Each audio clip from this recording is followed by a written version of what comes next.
তো গাছের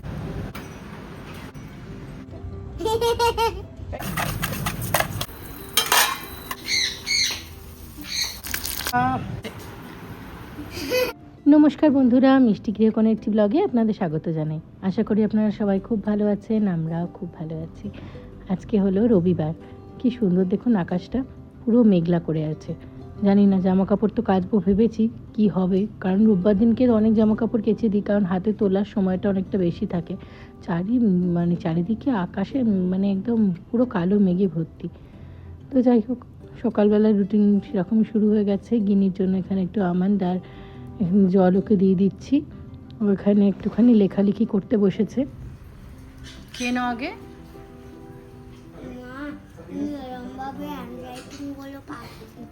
পারছো? কই দেখি কেমন লিখেছো, আমাকে একটা লিখে দেখাও, তবে না আমি বুঝবো তুমি কেমন হ্যান্ড রাইটিং পারছো। তোমাকে তো দেখতে হবে।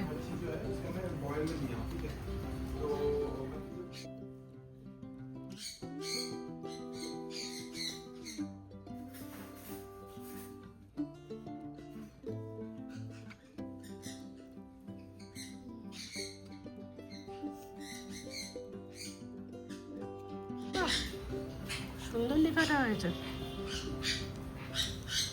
চলো, এটা তুমি তাড়াতাড়ি ফিনিশ করে নাও। তো আস্তে আস্তে করতে করতে ঠিক হবে, একদিনে তো হবে না, কেউ একদিনে পারে না। তো দেখলে কারি পাতা, তোমার এই গাছটা, কারি পাতা গাছটা নিয়ে এসেছিলাম। তো গাছটা বেশ যথেষ্ট বড় হয়েছে। আজকে এই রেসিপিটা করতে না আমার একটু কারি পাতা লাগবে। তো গাছের কারি পাতাই একটু ছিঁড়ে নিচ্ছি, খুব বেশি দেবো না, এই যে এটাতেই আমার হয়ে যাবে। একটা ডাঁটাতে অনেকটা কারি পাতা থাকে, তো এটা দিয়ে চলো চটপট বানাই। কদিন ধরেই না ভীষণ উপমা খেতে ইচ্ছে করছে। তো দেখো, এখানে বিনস, গাজর, পেঁয়াজ, সুজি, বাদাম, আর এদিকে ফোড়নের জন্য সর্ষে, আর এখানে হচ্ছে বিউলির ডাল, ছোলার ডাল, হিং, আর এখানে কারি পাতা আর নারকোল এইসব নিয়ে নিয়েছি। ও হ্যাঁ, সাথে একটু পুদিনা পাতা নিয়েছি। একটু ঘি দিয়ে দিলাম কড়াইতে। আজকে একটু ব্রেকফাস্টে বানাবো হচ্ছে দক্ষিণ ভারতীয় স্টাইলে উপমা। এখানে সুজি নিয়েছি, মিডিয়াম দানা সুজিটাই ভালো হয়, কিন্তু অনেকে আবার মোটা দানা দিয়ে করে, কিন্তু আমার মোটা দানা সুজিটা আমার ঠিক ভালো লাগে না, সেই জন্য আমি করিনি। আমার কাছে এই সুজিটাই ছিল। তো এটাকে রোস্ট করে নিচ্ছি। এবারে হচ্ছে নারকোলটা আর এখানে যে পুদিনা পাতাটা রয়েছে, এটা একসাথে দিয়ে মিক্সিতে একটা পেস্ট বানাতে হবে। পুদিনা পাতাটা কিন্তু মাস্ট, এখানে পুদিনা পাতা না দিয়ে হবে না। এই দেখো, একদম এটা রেডি হয়ে গেছে গ্রাইন্ড। তো এবার একটু জল দিয়ে এটাকে ভালো করে ঘুরিয়ে নিচ্ছি। আর এই যে উপমাটা, জানো তো, আমি যেখানে আগে ভাড়া থাকতাম ওখানে দিদিটা আমাকে করে খাইয়েছিল। আর এটা রোস্ট হয়ে গেছে, সুজিটা তুলে নিয়েছি। এবার কড়াইতে একটু ঘি দিয়ে ওই ফোড়নটা, উড়ার ডাল, তারপরে ছোলার ডাল, হিং, সর্ষে, কারি পাতা, একটু শুকনো লঙ্কা সব কিছু দিয়েছি। এবার পেঁয়াজটা দিয়ে ভেজে নিয়ে বাকি যেসব সবজিগুলো রয়েছে, তোমরা চাইলে কিন্তু ক্যাপসিকাম অ্যাড করতে পারো, আমার কাছে ছিল না তাই আমি দিইনি। এখানে গাজর বিনসটাও দিয়ে দিয়েছি, কারণ এটা একটু ভালোভাবে একটুখানি ভাজা ভাজা হবে। আর ঘিটা যতটা পারবে কম দেওয়ারই চেষ্টা করবে। একটুখানি নুন দিয়ে দিচ্ছি। আর এটা কিন্তু খেতে দুর্দান্ত হয়। আমি উপমা অনেকভাবেই খেয়েছি। আর এই যে পেস্টটা বানিয়েছিলাম নারকোল আর পুদিনার, এটা এবার এর মধ্যে ভালো করে দিয়ে মেশাতে হবে। মেশানো হয়ে গেলে যখন দেখছো এটা মোটামুটি সবজিটা একটু সেদ্ধর দিকে, তখন এখানে যে বাটি ধোয়া জলটা সেটাও দিয়ে দিতে হবে।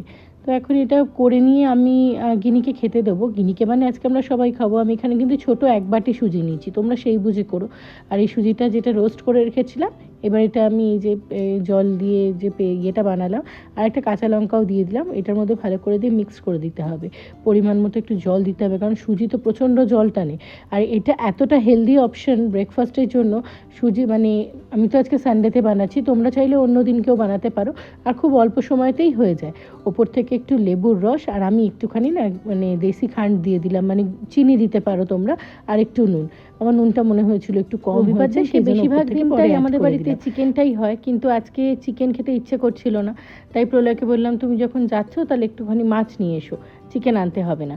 আর এই দেখো, কথা বলতে বলতে আমার কিন্তু উপমাটা একদম রেডি হয়ে গেছে। কি সুন্দর দেখতে হয়েছে না, পুরো কালারফুল। তো এখন ওইটা আমি ভালো করে প্লেটে সাজিয়ে নিচ্ছি। এখানে বাটিতে দিলাম। আসলে দেখতে যে জিনিস সুন্দর হয় সেই জিনিস তো খেতেও ভালো হয়, খাওয়ার ইচ্ছেটা বেড়ে যায়। তো ওপর থেকে একটু কাজু, পুদিনা পাতা আর একটুখানি আমি ঘি দিয়ে দিচ্ছি। তো এটা ঘিটা দিলে কিন্তু এটা স্বাদটা অনেকটা বেড়ে যায়। আর এই দেখো, প্লেটে পুরো রেডি করে নিয়েছি। ভালো হয়েছে, কিন্তু সুইট হয়নি। কিন্তু তুমি তো এটাতে মিন্ট আছে, মিন্ট লিভ আছে, খেতে ভালো লাগছে। দেখ এরকম করে স্পুনে করে তোল, আমি খাই দিচ্ছি। দেখ ঘিটা দিয়েছি, ঘিটা দিয়ে খা।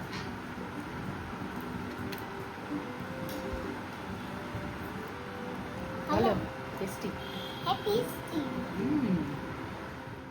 আসলে সারা সপ্তাহে এতটাই ব্যস্ততা থাকে, সবাই মিলে কিন্তু একসাথে ব্রেকফাস্টটাও করা হয় না। তো একমাত্র স্যাটারডে সানডেই আমাদের পসিবল হয় যে আমরা একসাথে ব্রেকফাস্টটা করি। তো এখন প্রলয় অফিসের কিছু কাজ করছে আর আমরাও ব্রেকফাস্ট আগে করছি। যখন বানিয়েছি না, কোনোবার আমি পুদিনা পাতাটা অ্যাড করিনি, এই প্রথম করলাম। ওই যে আমার পাশের বাড়ির যে মহিলা নিয়ে এসেছেন, উনি কিন্তু খুব সুন্দর বানান, তো উনি পুদিনা পাতা দেন, তো সেখানে বানিয়ে দেখলাম। সত্যি বলছি, আপনারা একবার বাড়িতে বানিয়ে খেয়ে দেখুন, অদ্ভুত সুন্দর খেতে হয়েছে। দেখতে পাচ্ছেন, চাইলে এটাতে ক্যাপসিকামও অ্যাড করতে পারেন। আমি ক্যাপসিকামটা অ্যাড করিনি, কারণ আমার কাছে ছিল না। উনি কিন্তু ক্যাপসিকামও দেন। আর এটা সম্পূর্ণ ঘিয়ে বানাতে পারলে আরও ভালো। আমি অতটা ঘি দিইনি, একটু সাদা তেল অ্যাড করেছি। তো খেয়ে দেয়নি, তারপরে বাকি কাজগুলো সব করবো। গিনি বাড়িতে চুটিয়ে মজা হচ্ছে। খাবারটা তো আনন্দ করে নিয়ে বসেছে, এই উঠতে উঠতে মোটামুটি 1-1.5 ঘন্টা। লাস্টে আমাকেও ধরতে হবে ওকে খাওয়ানোর জন্য। তো যাই হোক, এখন ওপরে কিছু ওয়াশিং মেশিনে কাচতে দিয়েছিলাম, এখন ওগুলো সেগুলো মেলতে চলে এসেছি। গিনিও এসেছে আমার সাথে, আমাকে হেল্প করবে বলে। যাই হোক, ছোটোবেলা থেকেই তো এই জিনিসগুলো বাচ্চাদের মধ্যে তৈরি হয় যে কিভাবে মাকে হেল্প করবে, এবং আমাদের হেল্প করতে করতেই কিন্তু বাচ্চারাও শিখে যায় কিভাবে হেল্প করতে হয় বা নিজের কাজ কিভাবে নিজে গুছিয়ে করতে হয়। ও ছোটো মেয়ে আমাকে একটা একটা করে জামা কাপড় তুলে দিচ্ছে যে মা আমি তোমায় দেবো, তুমি মেলে দেবে। আর ঠিক আছে, তুই দে একটা একটা করে। এবার ভয় হচ্ছে পড়ে যাওয়ার।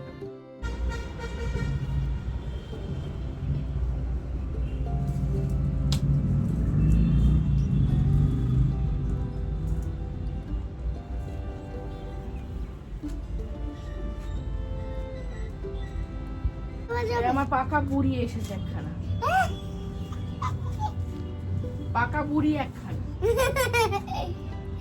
ও আমাকে হেল্প করছে।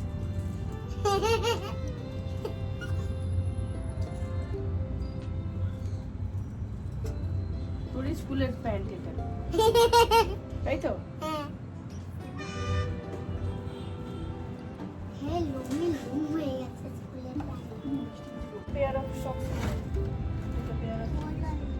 রোদ্দুরটা উঠেছে বলে একটুখানি দিতে পারলাম। যাই হোক, তারপরে এখানে কিছু বাসনপত্র পড়েছিল, সেগুলো মেজে নিচ্ছি। এখন এই বাসনপত্রগুলো মেজে নিচ্ছি, তার কারণ হচ্ছে এই বেসিনটা যদি ভর্তি থাকে না, একদম ভালো লাগে না। টুকটাক জিনিসপত্র পড়েছে, আর এগুলো জমিয়ে রাখিয়ে এত অল্প বাসনের জন্য ডিশওয়াশার চালানোর মানে হয় না। তো একটা একটা করে বাসন ধুয়ে নিচ্ছি। ওদিকে গিনি এখন ওর চান করবে বলে ওর গেছে ওর বাবার সাথে, ওর বাবা চানটা করিয়ে দেয় ওকে, আমার অনেকটা সুবিধা হয় তাতে। আর এখানে দেখো ডেজি মিষ্টির খাবারও আমি করে নিয়েছিলাম, ওদেরকে খাওয়ানোও হয়ে গেছে।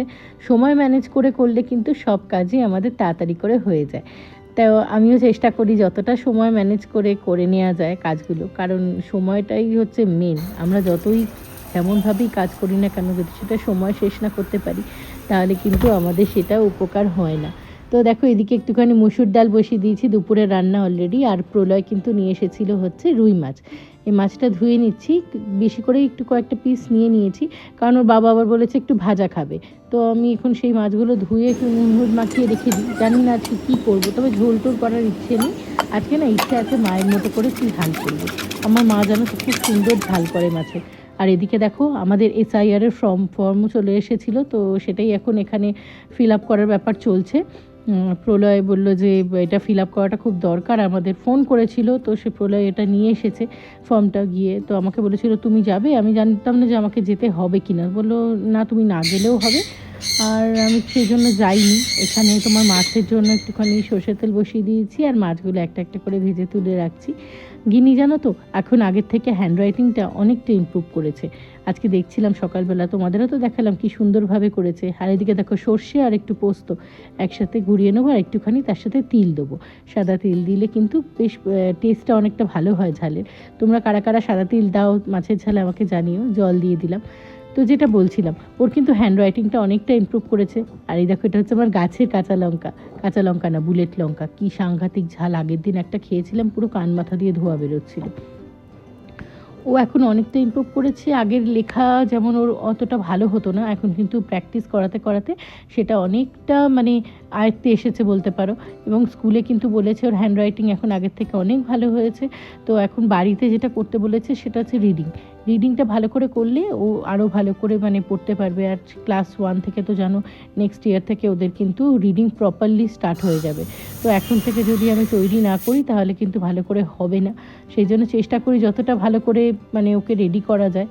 আর এই যে মাছের ঝালটা দেওয়ার পরে এখানে একটু ওপর থেকে দুধ দিয়ে দিচ্ছি। আমি কিন্তু দুধ দিয়েই মাছের ঝালটা বানাই, এটা কিন্তু দুর্দান্ত খেতে হয়। অনেকে বলে দুধ কাতলা, দুধ রুই যাই বলো, আমিও করি দুধ কাতলা, কিন্তু এটাতে তো পেঁয়াজ আদা রসুনটা পড়ে না, এটাতে কিন্তু দুধেই মাছটা ফুটবে এবং খুব সুন্দরভাবে খেতেটা হয়। এদিকে আমার ভাত হয়ে গেছে, ভাতটাও নামিয়ে নিলাম, কারণ একটা একটা করে রান্নাবান্না করে নিয়ে কিন্তু আমার বাকি সব জিনিসপত্র কাজকর্ম রয়েছে। সর্ষের তেলটা একটু উপর থেকে দিয়ে দিলাম আর এই ভাজা মাছগুলো দিয়ে দিচ্ছি। দেখবে সংসারে দুজনে যদি ভালো করে কাজ করে, মানে স্বামী স্ত্রী যদি একসাথে মিলেমিশে কাজ করে, তাহলে কিন্তু কাজও অনেকটা ইজি হয়। হঠাৎ এখানে এখন রান্নার শেফ চেঞ্জ হয়ে গেছে, এখন প্রলয় এখানে মাছ ভাজা করছে। তো তোমার ও বললো আমি মাছটা ভাজবো, ঠিক আছে ভেজে নাও, বাকি রান্না মোটামুটি কমপ্লিট। আর এই দেখো আমার ডালটা ফুটছে। আজকে গিনির ফেভারিট নীল পাতা। আচ্ছা ফেভারিট নীল পাতা হচ্ছে। হ্যাঁ ওরকম করতে নেই, সবাই পাতা আমার ভালো লাগে না। নীল পাতা খেতেই হয়। আর লাল পাতা খা। না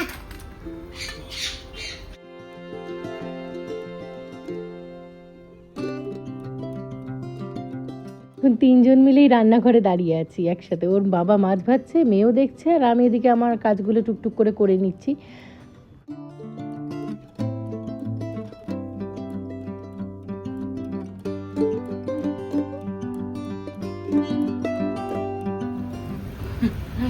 দুটো হয়েছে, আর একটা হলেই হয়ে যাবে।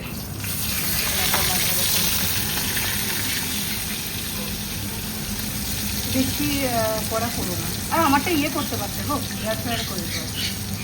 কি দিচ্ছি? ফিশ ফ্রাই বলতে মনে পড়ে গেল, কোডাইকানার ফিশ ফ্রাই।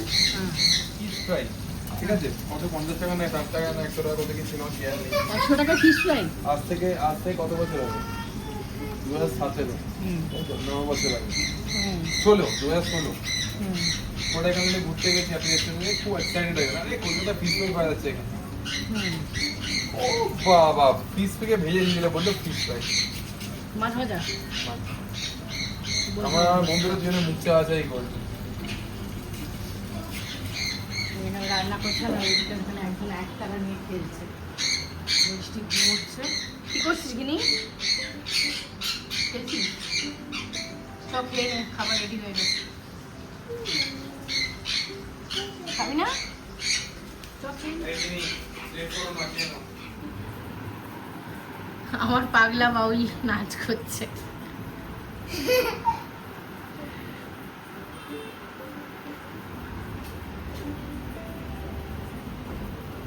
মাথা ঘুরবে, বেশি ঘুরিস না। বরং মাছ ভাজা খাওয়া চলছে।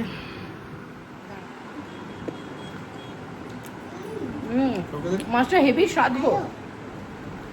কত সাইজ ছিল এটা? 3 কেজি। 3 কেজি বলে ওরকম ভালো খেতে। নিলে না কেন?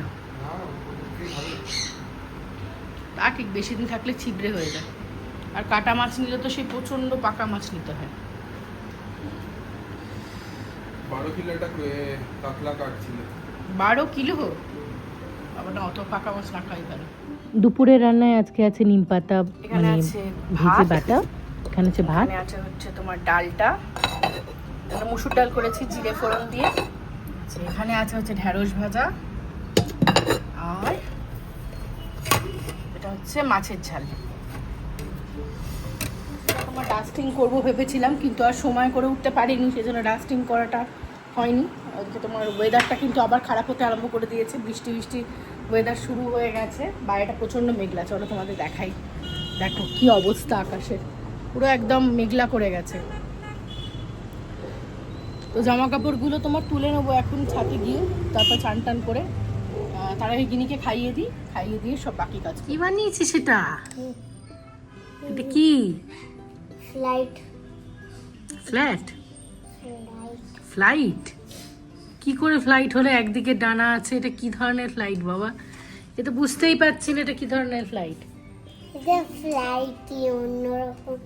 এ ফ্লাইট অন্য ফ্লাইট। অন্য ফ্লাইট, কিন্তু ভালো হয়েছে। দেখি এদিকে আয়, এখানে আন। ঠিক আছে। ওইখানে কে বসবে? মানে একদিকে দাঁড়াবে। ফ্লাইটটা একটু বোঝার চেষ্টা করি তোর। এইদিকে একটাতে ডানা রয়েছে আর একদিকটা ডানা নেই। এটা কি এই ফ্লাইটটাতে কে কে যাবে? আর ফ্লাইটের আবার একটা চোখও রয়েছে। কি সাংঘাতিক ফ্লাইট রে। এ পড়ে যাবে এখান থেকে, এখানে বসবে, এ পড়ে যাবে। কি দুষ্টু। আমি এখানে বসেছি, পড়ে যাচ্ছি। পড়ে যাচ্ছিস? বেশ ভালো লাগছে কিন্তু। অন্য কিছু বানা দেখি, অন্য কিছু বানা। শুধু কি একটা জিনিস বানালে হবে? এক জিনিস বানাবো।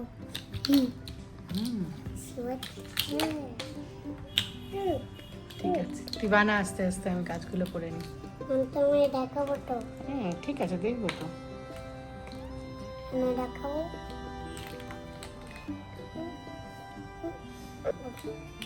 সকালে এই পার্সেলটা দিয়ে গেছিলো। এটা হচ্ছে অ্যামাজন থেকে এসেছে। এটাতে আছে হচ্ছে একটা ছোট মিনি ইলেকট্রিক চপার, ওই যেটা তোমার মোবাইল ফোনের যে চার্জের পয়েন্ট হয় সেটা দিয়েই চার্জ করা যায়। অনেক সময় না ছোট ছোট জিনিস মানে ভীষণ ইজি হয় এটাতে করতে। তো আমি দেখেছিলাম কিনবো ভাবছিলাম অনেক দিন ধরে। তো এখন দেখো আনিয়ে নিয়েছি। এই যে বক্সটা খুলে নিচ্ছি। তো চলো দেখাই তোমাদেরকে জিনিসটা কেমন। আমি তো পরে এটা ব্যবহার করব, এখনো ব্যবহার করা হয়নি। আর যখন ব্যবহার করব তোমাদের সাথেও শেয়ার করব। আর এই দেখো ভেতরে একটা চার্জিং পয়েন্ট দিয়েছে, এখানে এটা খুলে নেব। আর আজকের ভিডিওটাও তাহলে এখানে শেষ করছি। ভালো লাগলে একটা লাইক করো। চ্যানেলে যারা নতুন বন্ধু আছো চ্যানেলটাকে অবশ্যই সাবস্ক্রাইব করে পাশে থেকো। যারা এতক্ষণ আমার ভিডিওটা আমার সাথে দেখলে তাদেরকে অসংখ্য ধন্যবাদ জানাই। এইভাবেই আগামী দিনে নতুন ভিডিও মানে আপডেট পেতে তোমরা চ্যানেলটাকে অবশ্যই সাবস্ক্রাইব করে নিও। তাহলে আজকে আসি, খুব শিগগিরই দেখা হচ্ছে পরের আর একটা ব্লগে। সবাই খুব ভালো থেকো, সুস্থ থেকো, দারুণ থেকো। টাটা।